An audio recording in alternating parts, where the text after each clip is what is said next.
Hello friends, welcome to our channel stock smart. तो चलिए आज फिर से आपका भाई लेकर आ गया है स्टॉक स्मार्ट गुरुकुल के अगले पार्ट को। जी हाँ दोस्तों, और इसमें हम कवर करेंगे स्टॉक मार्केट से रिलेटेड कुछ और बेसिक टर्म्स को, जैसे कि face value, bonus, split, dividend, right issue and buyback. इसके अलावा कुछ और टर्म्स को कवर करेंगे बट इन शॉर्ट, जैसे कि gap up opening, gap down opening, unchanged, top line, bottom line, Beed, ask, volume, stock और शेयर और इक्विटी मार्केट, सेवी, एलटीसीजी, एसटीसीजी। तो चलिए दोस्तों, अब हम स्टार्ट करते हैं अपने टॉपिक को, जिसमें सबसे पहला टर्म्स है फेस वैल्यू। अगर बात करें फेस वैल्यू की, तो ऐसा वैल्यू जो कि असाइंड किया जाता है शेयर इशू करने के दौरान, और इसी को एक्चुअली हम फेस वैल्यू कहते हैं। अगर आपको अभी समझ में नहीं आया कि मैंने क्या बोला, तो इसे मैं आपको सिंपल वे में समझाने का कोशिश करता हूँ। मान लो कि मुझे एक कंपनी स्टार्ट करना है जिसमें मुझे 1000 रुपीज़ की रिक्वायरमेंट है, बट मेरे पास वो रुपए नहीं है। तो मैं क्या करूँगा, मैं अपने दोस्तों के पास जाऊँगा और मैं अपना आइडिया शेयर करूँगा, और उसके बाद मैं उनसे ये कहूँगा कि भाई देख, मेरे को 1000 रुपीज़ की रिक्वायरमेंट है, अगर मतलब तुम इसमें हेल्प करना चाहते हो तो कर सकते हो। तो ऐसे करके मैं कुछ अपने दोस्तों के पास मतलब जाऊँगा और यही बातें बताऊँगा। तो उनमें से मान लो कि 4 दोस्त जो है सो क्या हुए, रेडी हो गए। तो उन्होंने क्या किया, 250 करके मतलब उन्होंने मेरे को पैसा दिया। तो इस प्रकार से क्या हुआ, मेरे पास 1000 रुपीज़ आ गया। अब मैं क्या करूँगा, अब मेरे पास जब पैसा आ गया तो मैं एक बुक को मेंटेन करूँगा कि मेरे पास किस दोस्त से कितने पैसे आए और बदले में मैंने उन्हें कितना शेयर अलॉट किया। जी हाँ दोस्तों, और इसी को कहते हैं बुक मेंटेन करना, जो कि कंपनी भी करती है। अब हम समझते हैं कि ये बुक को मेंटेन कैसे किया जाता है। तो सबसे पहले हम क्या करते हैं, नंबर ऑफ़ शेयर लेते हैं, उसके बाद फेस वैल्यू लेते हैं और उसके बाद अमाउंट लेते हैं। तो पहला कंडीशन में क्या हो सकता है कि मैंने एक शेयर क्या किया, अलॉट किया एक फ्रेंड को, ठीक है, और उसका फेस वैल्यू 250 रखा, और अमाउंट मुझे कितना मिला एक फ्रेंड से, 250 ही मिला। तो ये पहला कंडीशन हो गया। दूसरा कंडीशन क्या हो सकता है कि मैंने क्या किया, मतलब फेस वैल्यू को क्या किया, 250 के बदला क्या कर दिया, 10 कर दिया। और 10 करने के कारण क्या हो गया, नंबर ऑफ़ शेयर जो है सो मैं अब कितना अलॉट कर रहा हूँ, एक के बदला अब मैं 25 अलॉट कर रहा हूँ, और अमाउंट मेरे को कितना मिल रहा है, तो 250 ही मिल रहा है, ठीक है। और उसके बाद तीसरा कंडीशन क्या हो सकता है कि अब मैं फेस वैल्यू को 250 से घटा करके 10 घटाया, 10 से फिर क्या कर दिया, 1 कर दिया, ठीक है। और अब नंबर ऑफ़ शेयर कितना हो जाएगा, तो इस प्रकार से नंबर ऑफ़ शेयर क्या हो जाएगा, अब 250 हो जाएगा, और अमाउंट अभी भी कितना लग रहा है, तो 250 ही लग रहा है। और दोस्तों, किसी भी कंपनी का जो फेस वैल्यू होता है वो जनरली 10 होता है during the issue of share, मतलब शेयर इशू करने के दौरान। और ये जो होता है सो एक के मल्टीपल में होता है। मतलब क्या हो सकता है फेस वैल्यू, एक हो सकता है, दो हो सकता है, 3, 4, 5, 6, 7, 8, 9, 10 ऐसा कुछ होता है, ठीक है। और दोस्तों, फेस वैल्यू, मार्केट वैल्यू और बुक वैल्यू, ये तीनों क्या है, अलग अलग होता है। तो इसको लेकर के कन्फ्यूज़न क्रिएट नहीं करना है। जैसे फेस वैल्यू क्या हो गया, फेस वैल्यू हमेशा क्या होगा, एक के मल्टीपल में होगा। जैसे एक हो सकता है, दो हो सकता है, 3, 4, 5 ऐसे करके मतलब हो सकता है, ठीक है। और अगर बात की जाए मार्केट वैल्यू की, तो मार्केट वैल्यू का मतलब ऐसा हो गया कि किसी भी कंपनी का जो शेयर मार्केट में ट्रेड करते रहता है जिस प्राइस पे, उसी को हम एक्चुअली मार्केट वैल्यू कहते हैं। और बुक वैल्यू क्या हो गया, तो बुक वैल्यू दोस्तों मैं आपको पिछले वीडियो में बताया था कि बुक वैल्यू क्या होता है। अभी बस इतना समझ लो कि बुक वैल्यू का मतलब ऐसा है कि अगर कंपनी अचानक से क्या हो जाए, बंद हो जाए, तो उस समय जो हमें वैल्यू मिलता है उसी को एक्चुअली बुक वैल्यू कहते हैं। इसको हालांकि ज़्यादा अच्छा से जानने के लिए आपको पिछले वीडियो पे जाना चाहिए, जहाँ पे मैंने बहुत अच्छा से इसे एक्सप्लेन किया था। खैर, अब हम चलते हैं अपने अगले टर्म्स पे, जो कि है बोनस। जी हाँ दोस्तों, जैसा कि आपको मालूम होगा कि बोनस जो होता है सो कंपनी में क्या होता है, जनरली क्या होता है, दिवाली या दशहरा, ये सब जो पर्व आता है, त्यौहार आता है, उस समय मिलता है। तो दोस्तों, उस बोनस से क्या है, हमारा बोनस जो होता है कंपनी का, जो हमारे मार्केट में मिलता है, वो क्या है, थोड़ा सा अलग होता है। जैसे यहाँ पे बोनस का मतलब क्या हो जाता है कि हमें जो है सो क्या है, जो शेयर हम होल्ड करते हैं उसके बदले में हमें क्या होता है, एक्स्ट्रा शेयर, फ्री का शेयर मिलता है, उसी को हम क्या कहते हैं, बोनस कहते हैं। जैसे एक्चुअली बोनस में क्या होता है, मान लो अगर आप किसी कंपनी का एक शेयर होल्ड होल्ड कर रहे हो, ठीक है, और कंपनी ने अचानक से अनाउंस किया क्या चीज़ कि मैं जो हूँ सो बोनस देने जा रहा हूँ, जिसमें ऐसा कंडीशन होगा, उसका रेशियो एक होता है। रेशियो में क्या हो सकता है कि मान लो कि 1:1, मतलब अगर आपके पास 1 शेयर है तो बदले में क्या है 1 शेयर और मिल जाएंगे, तो उसे क्या कहते हैं कि मतलब ये मतलब बोनस मिलना, इसी को कहा जाता है। अब दोस्तों आपके मन में कन्फ्यूजन हो रहा होगा कि ये जो रेशियो होता है इससे हमें कैसे पता चले कि मतलब कितने के बदले में कितना हमें शेयर मिलेगा। तो दोस्तों मैं आपको बता दूं कि मान लो कोई कंपनी ऐसा कह रहा है क्या चीज़ कि हम जो है सो 1:1 रेशियो में क्या कर रहे हैं, बोनस घोषित करने जा रहे हैं। इसका मतलब क्या है कि अगर आपके पास 1 शेयर है तो बदले में 1 शेयर मिलेगा। अब हमें कन्फ्यूजन यहाँ पे है कि ठीक है 1 शेयर है तो 1 मिल रहा है, लेकिन अगर मान लो कोई कंपनी ऐसा कह दे कि 1:2 है तो फिर क्या होगा, मतलब 1 पे हमें 2 मिलेगा या 2 पे 1 मिलेगा। तो दोस्तों मैं आपको बता दूं कि हमें फोकस क्या करना है कि आगे वाला जो 1 है, मतलब आगे वाला जो पोर्शन होता है 1:2 जैसे बोला तो उसमें आगे क्या आ रहा है 1 आ रहा है। इसका मतलब क्या है हमें एक्स्ट्रा शेयर 1 मिलेगा, ठीक है, और बदले में हमारे पास कितना चाहिए शेयर, तो वो कितना होना चाहिए 2 होना चाहिए। तो हमें ये ध्यान में क्या रखना है कि 1:2 अगर कोई कह रहा है इसका मतलब क्या है कि हमें 1 शेयर मिलेगा, लेकिन कंडीशन क्या है कि हमारे पास 2 शेयर होना चाहिए। ऐसे ही कोई ऐसा कह दे कि 1:5 मतलब बोनस घोषित कर रहा है, इसका मतलब क्या है कि हमें 1 शेयर मिलेगा, लेकिन कंडीशन क्या है कि हमारे पास 5 शेयर होना चाहिए। और यहीं पे कोई ऐसा कह दे कि 5:1 मतलब क्या है कि 5 मतलब 5 क्या है आगे आ रहा है, इसका मतलब क्या है कि 5 आपको शेयर मिलने वाला, एक्स्ट्रा शेयर मिलने वाला है, लेकिन कंडीशन क्या है कि 1 शेयर आपके पास होना चाहिए। तो हमें क्या है ये बोनस में ध्यान में रखना है। इसका रेशियो जो होता है सो क्या होता है, मतलब आगे वाला जो रेशियो होता है वो जो होता है सो न्यू शेयर को रिफ्लेक्ट करता है, और पीछे वाला जो होता है सो क्या चीज़ को बताता है, ओल्ड शेयर को, ठीक है। अब आपको लग रहा होगा कि अगर कोई कंपनी 1:1 बोनस घोषित करे तो इसका मतलब तो ये हो गया कि हमारे पास 1 शेयर है, बदले में क्या है 1 और शेयर मिल गया। तो इसका मतलब अगर कंपनी का प्राइस जो है सो 100 रुपया है, और मतलब मैंने क्या किया 1 शेयर खरीद लिया, और फिर क्या हुआ जैसे ही बोनस मिला तो मेरे पास तो हो गया 2 शेयर, इसका मतलब मेरे पास टोटल कितना वैल्यू हो गया, मतलब 200 रुपया हो गया। तो दोस्तों ऐसा नहीं होता है। एक्चुअली क्या होता है जब हमें बोनस मिलता है तो मान लो जैसे हमें क्या है 1 के बदला में 1 शेयर मिला, तो इसका मतलब क्या है कि प्राइस भी क्या होता है उसी हिसाब से क्या होता है डिवाइड हो जाता है। मतलब आपके पास कितना था 1 शेयर था, बदले में 1 शेयर मिला, मतलब टोटल शेयर कितना हो गया 2 हो गया।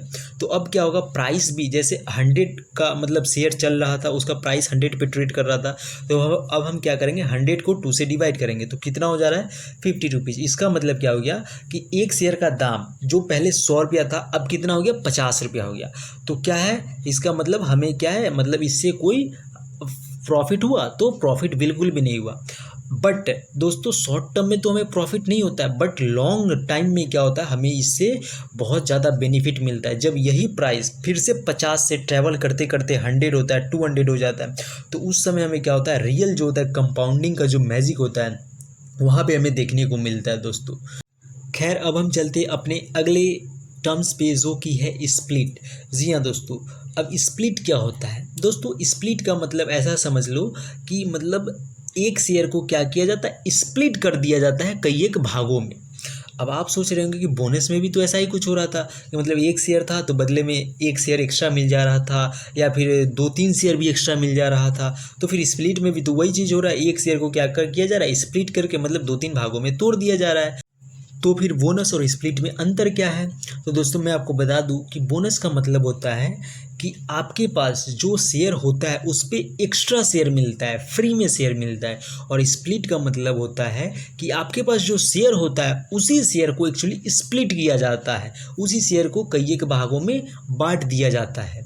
और यहाँ पे क्या होता है जैसे अब हमें रेशियो पे फोकस करना है, जो बोनस पे हम लोग रेशियो पे फोकस कर रहे थे ना, अब यहाँ स्प्लिट में फोकस करना है। जैसे मान लो स्प्लिट में कहा किसी कंपनी ने कि हम जो है सो 1:10 क्या कर रहे हैं स्प्लिट घोषित कर रहे हैं, इसका मतलब क्या हो जाएगा।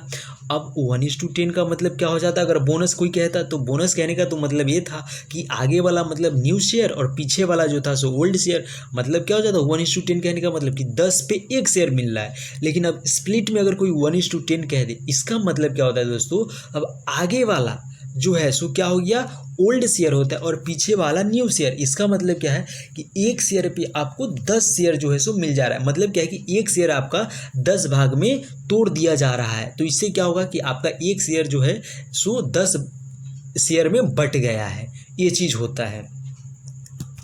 और दोस्तों प्राइस भी यहाँ पे वैसे ही फॉलो होता है जैसे कि बोनस में हो रहा था। मतलब क्या था कि जिस रेशियो में हमें बोनस मिलता था उसी रेशियो में क्या होता था, प्राइस भी डिवाइड हो जाता था। और यहाँ पे अब स्प्लिट में भी क्या होगा, जिस रेशियो में हमें बोनस मिलेगा उसी रेशियो में क्या होता है, प्राइस भी डिवाइड हो जाएगा। मतलब कि हमारे पास मान लो क्या है, एक शेयर है, बदले में हमें कितना 10 शेयर मिल रहा है और उस कंपनी का उस शेयर का प्राइस कितना है, 100 रुपया है। तो अब क्या है, हमारे पास तो एक ही शेयर था लेकिन अब हमारे पास कितना हो गया, 10 शेयर। इसका मतलब क्या है कि अब प्राइस को हमको कितना से डिवाइड करना होगा, 10 से डिवाइड करना होगा। तो 10 से डिवाइड करेंगे तो इसका मतलब क्या है, 100 डिवाइडेड बाई 10। इसका मतलब कितना प्राइस आ गया, 10 रुपीज़। मतलब एक शेयर का अब दाम कितना हो गया, 10 रुपीज़ हो गया। और दोस्तों हमें बोनस और स्प्लिट के रेशियो में अच्छी तरह से डिफ्रेंशिएशन करने आना चाहिए, नहीं तो हमें क्या है, कन्फ्यूजन हो जाएगा। तो दोस्तों मैं आपको बता दूं एक बार फिर से कि जैसे बोनस जब मिलता है तो उसका रेशियो जो भी हो, तो उस रेशियो का जो आगे वाला हिस्सा होता है वो हमारे पास न्यू शेयर को रिफ्लेक्ट करता है और पीछे वाला हिस्सा जो होता है सो ओल्ड शेयर को रिफ्लेक्ट करता है। बट स्प्लिट में क्या होता है, स्प्लिट में जो आगे वाला हिस्सा होता है वो हमें क्या चीज़ को रिफ्लेक्ट करता है, वो हमें एक्चुअली ओल्ड शेयर को रिफ्लेक्ट करता है और पीछे वाला जो होता है सो क्या होता है, न्यू शेयर को रिफ्लेक्ट करता है। मतलब क्या है कि बोनस का ठीक उल्टा स्प्लिट का रेशियो हो जाता है। अगर इसके बावजूद भी आपको कन्फ्यूज़न है बोनस और स्प्लिट के रेशियो से रिलेटेड, तो दोस्तों मैं आपको एक सिंपल सा ट्रिक बताता हूं जिससे आपको हमेशा के लिए याद रहेगा। अब मुझे ये बताओ आप कि बोनस और स्प्लिट में उसके स्पेलिंग में एक्चुअली एस जो है सो कहाँ आ रहा है। तो बोनस के स्पेलिंग में एस जो है सो कहाँ आ रहा है, पीछे आ रहा है। और स्प्लिट के स्पेलिंग में एस कहाँ आ रहा है, आगे आ रहा है। और अब आप एस को ऐसा समझ लो कि वो जो है सो ओल्ड शेयर को रिफ्लेक्ट करता है। अब देखो कितना इजीली समझ में आपको आएगा। अब बोनस का जैसे रेशियो देखते हैं तो मान लो क्या है, 1:2 है। तो इसका मतलब क्या हो गया कि बोनस में एस क्या हो रहा है, पीछे आ रहा है। और एस का मतलब क्या था, एस का मतलब था पुराना शेयर। मतलब क्या है कि 2 जो है जो पीछे आ रहा है वो क्या हो गया, मतलब हमारे पास वो हो गया ओल्ड शेयर और आगे वाला क्या हो गया, न्यू शेयर हो गया। और वही स्प्लिट में अब क्या करेंगे, मान लो जैसे कह रहा है 1:10, इसका मतलब क्या हो गया कि स्प्लिट में एस जो है सो कहाँ आ रहा है, आगे आ रहा है। और एस का मतलब क्या है, ओल्ड शेयर। तो आगे अब 1:10 में मतलब आगे क्या आया, 1 आया। और तो 1 का मतलब क्या हो गया, ओल्ड शेयर। और पीछे क्या आ रहा है, 10 आ रहा है। इसका मतलब 10 जो है सो क्या हो गया, न्यू शेयर हो गया। तो आई होप कि अब आपको शायद ये समझ में आया होगा कि मतलब बोनस और स्प्लिट के रेशियो को कैसे डिफ्रेंशिएट कर सकते हैं। खैर अब हम चलते हैं अपने अगले टर्म्स पे जो कि है डिविडेंड। जी हाँ दोस्तों, डिविडेंड को समझने में बहुत लोगों को कन्फ्यूजन होता है, लेकिन मैं आपको बहुत ही सिंपल वे में आपको समझाने का कोशिश करता हूँ कि डिविडेंड का मतलब ऐसा समझ लो कि जब कंपनी को क्या होता है, प्रॉफिट होता है तो क्या करता है, उस प्रॉफिट को अपने शेयर होल्डर में वो शेयर करना चाहता है, उसी को एक्चुअली डिविडेंड कहते हैं। मान लो जैसे कोई कंपनी है जिसको क्या हुआ, 1000 रुपीज़ का प्रॉफिट हुआ। अब वो क्या चाह रहा है कि मान 1-1 रुपया करके क्या कर रहा है, अपने शेयर होल्डर में वो डिवाइड करना चाह रहा है। तो जो हमें क्या है, मतलब जो कंपनी द्वारा जो मतलब जो फ्री में मतलब कुछ पैसा मिल रहा है उसी को एक्चुअली क्या कहते हैं, डिविडेंड कहते हैं दोस्तों। और ये डिविडेंड जो होता है सो मतलब 3 प्रकार के होते हैं। पहला होता है प्रोपोज डिविडेंड, दूसरा होता है इंटरिम डिविडेंड और तीसरा होता है फाइनल डिविडेंड। हालांकि ये हमें इतना ज़्यादा डिटेल में जानने की ज़रूरत नहीं है। खैर अब हम चलते अपने अगले टर्म्स पे जो कि है राइट इशू। जी हाँ दोस्तों, अगर बात की जाए राइट इशू की तो आप ऐसा समझ लो कि कंपनी अपने शेयर को कम प्राइस पे ऑफ़र करती है अपने शेयर होल्डर के बीच। जी हाँ दोस्तों, और इसको और ज़्यादा डिटेल में अगर जानना चाहते हो तो इसके लिए हमें एक सेपरेट वीडियो बनाना होगा। खैर अब हम चलते अपने अगले टर्म्स पे जो कि है बाईबैक से रिलेटेड। जी हाँ दोस्तों, अब बाईबैक क्या है, तो दोस्तों आप ऐसा समझ लो कि बाईबैक राइट इशू का ठीक उल्टा है। मतलब जिसमें क्या होता है, ऐसा कह सकते हैं कि बाईबैक में क्या करता है, कंपनी अपने शेयर को खरीदता है बट क्या करता है, ज़्यादा प्राइस में खरीदता है। मतलब क्या है कि जैसे मान लो कि उसका शेयर जो है सो मार्केट में मान लो कि जैसे 100 रुपये पे ट्रेड कर रहा है, तो वो अब शेयर को कितना पे उठाएगा, 120 रुपये पे उठाएगा।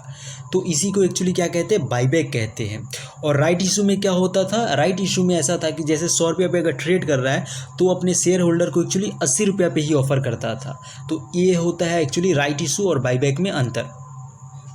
और दोस्तों मैं आपको बता दूं कि ये जो भी अभी हम लोगों ने देखा, जैसे क्या देखा हमने, बोनस देखा, स्प्लिट देखा, डिविडेंड देखा, राइट इशू देखा और बाईबैक देखा। तो इसमें क्या होता है दोस्तों, ये जब भी मतलब घोषित किया जाता है तो इससे रिलेटेड डेट बताया जाता है। और ये जो डेट होता है ये कई एक प्रकार के होते हैं। जैसे कि पहला होता है अनाउंसमेंट डेट, उसके बाद क्या होता है एक्स डेट होता है, फिर क्या होता है रिकॉर्ड डेट होता है। तो ऐसे करके मतलब 2-3 डेट होते हैं। तो उस डेट को ज़रा समझ लेते हैं। अनाउंसमेंट डेट का मतलब ऐसा समझ लो कि जैसे जब कंपनी क्या करता है, जैसे मान लो बोनस अनाउंस किया, तो बोनस जिस दिन अनाउंस कर रहा है उसी को क्या कहते हैं, अनाउंसमेंट डेट।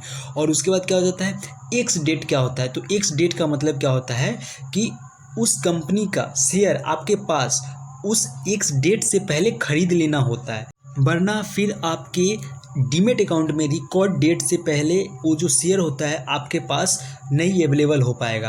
और अगर रिकॉर्ड डेट से पहले अगर आपके डीमेट अकाउंट में वो शेयर अवेलेबल नहीं है तो फिर आप उस बोनस या फिर हो स्प्लिट या फिर हो बाईबैक या फिर हो क्या राइट इशू जो भी हो, उसके लिए आप एलिजिबल नहीं हो पाओगे।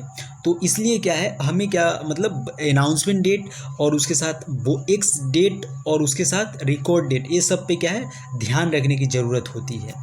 चलिए दोस्तों अब ज़रा इसे एक एग्जांपल से समझते हैं। मान लीजिए कोई कंपनी है जो कि क्या कर रहा है, 1 सितंबर को अपना बोनस का अनाउंसमेंट कर रहा है। तो उसका अनाउंसमेंट डेट क्या हो गया, 1 सितंबर हो गया। और उसका एक्चुअली रिकॉर्ड डेट अब मान लो बता रहा है क्या चीज़ कि 24 सितंबर है।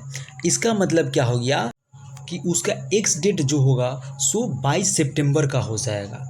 जी हाँ दोस्तों, अरे 22 सितंबर क्यों होगा, क्योंकि आपको मालूम होगा कि जो मतलब ट्रेडिंग का जो साइकिल होता है एक्चुअली कैसे चलता है, T+2 चलता है, जिसमें क्या होता है ट्रेड डेट प्लस 2 डेज। मतलब जैसे क्या होता है कि आज मान लो आप कोई चीज़ खरीदे हो तो क्या होता है 2 दिन बाद जाके आपके डीमेट अकाउंट में वो क्रेडिट होता है। तो इसलिए क्या होता है हमें एक्स डेट पे क्या होता है जो भी दिया हुआ रहता है एक्स डेट, जैसे इस कंडीशन में क्या हो जाएगा कि जैसे रिकॉर्ड डेट उसका 24 सितंबर है तो एक्स डेट 2 दिन पहले मतलब क्या हो जाएगा वो 22 सितंबर हो जाएगा। तो हमें क्या करना है 22 सितंबर से पहले हमें एनी हाउ उसे खरीद लेना है, ताकि क्या हो रिकॉर्ड डेट तक हमारे पोर्टफोलियो में वो शेयर क्या हो जाए रिफ्लेक्ट करने लगे। और इससे क्या होगा हम बोनस के मतलब पार्टिसिपेंट बन जाएंगे। हालांकि दोस्तों मैं आपको बता दूं कि पहले T+2 काम करता था, बट अब जो है सो एक्चुअली अपना जो मार्केट है एक्चुअली वो T+1 पे मूव ऑन कर चुका है। और कुछ समय बाद तो ये इससे भी फास्ट होने वाला है। खैर अब हम चलते हैं अपने कुछ और बेसिक टर्म्स पे, जिसे हम एक्चुअली बहुत ही शॉर्ट में कवर करने की कोशिश करेंगे। जैसे कि पहला था गैप अप ओपनिंग। जी हाँ दोस्तों, गैप अप ओपनिंग का मतलब ऐसा समझ लो कि अपना मार्केट जहाँ पे क्लोज होता है उसके अगर ऊपर खुले तो उसे क्या कहेंगे गैप अप ओपनिंग, और अगर उसके नीचे खुले तो उसको क्या बोलेंगे गैप डाउन ओपनिंग। अब चलते हैं अगले टर्म्स पे जो कि क्या था अनचेंज्ड।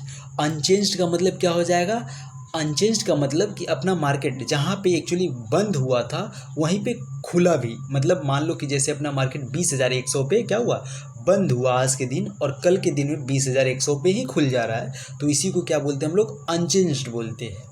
खैर अब हम चलते अपने अगले टर्म्स पे जो कि था टॉप लाइन। जी हाँ दोस्तों, टॉप लाइन का मतलब ऐसा समझ लो कि टर्न ओवर कहते हैं उसको। क्या कहते हैं टर्न ओवर। टर्न ओवर का मतलब ऐसा समझ लो कि वो एक्चुअली रेवेन्यू कितना जनरेट कर पा रहा है, उसी को एक्चुअली टर्न ओवर कहते हैं। और बॉटम लाइन मतलब क्या हो गया, बॉटम लाइन का मतलब प्रॉफिट्स कितना हो रहा है, मतलब जितना वो खर्च कर रहा है उसमें से वो बचा कितना पा रहा है, उसमें मतलब वो प्रॉफिट कितना कर रहा है, उसी को एक्चुअली क्या कहेंगे हम लोग बॉटम लाइन। तो टॉप लाइन का मतलब टर्न ओवर और बॉटम लाइन का मतलब प्रॉफिट्स। अब हम चलते अगले टर्म्स पे जो कि है बीड और आस्क। बीड का मतलब बाई मतलब खरीदना, और आस्क का मतलब सेल मतलब बेचना। और बात किया जाए वॉल्यूम का, तो वॉल्यूम का मतलब क्या हो जाता है नंबर ऑफ शेयर्स का लेन देन होना ऑन अ स्पेसिफिक डेट, तो उसी को क्या कहेंगे हम लोग वॉल्यूम कहेंगे। और दोस्तों अब हम चलते हैं अपने अगले टर्म्स पे जो कि बहुत ही कॉमन है, जैसे स्टॉक। स्टॉक को और क्या कहते हैं, तो स्टॉक को और शेयर कहते हैं या फिर इक्विटी भी कहते हैं। और दोस्तों अब हम चलते हैं अपने अगले टर्म्स पे, जो कि है सेबी। जी हाँ दोस्तों, सेबी का फुल फॉर्म क्या होता है? Securities and exchange board of India, जो कि क्या करता है एक्चुअली, हमारे मार्केट को रेगुलेट करता है, कोई भी इलीगल एक्टिविटीज़ होने से हमें क्या करता है, बचाता है, प्रोटेक्ट करता है। इसी को एक्चुअली क्या कहते हैं, सेबी कहते हैं। अब क्या है एलटीसीजी, क्या होता है? एलटीसीजी का मतलब होता है लॉन्ग टर्म कैपिटल गेन।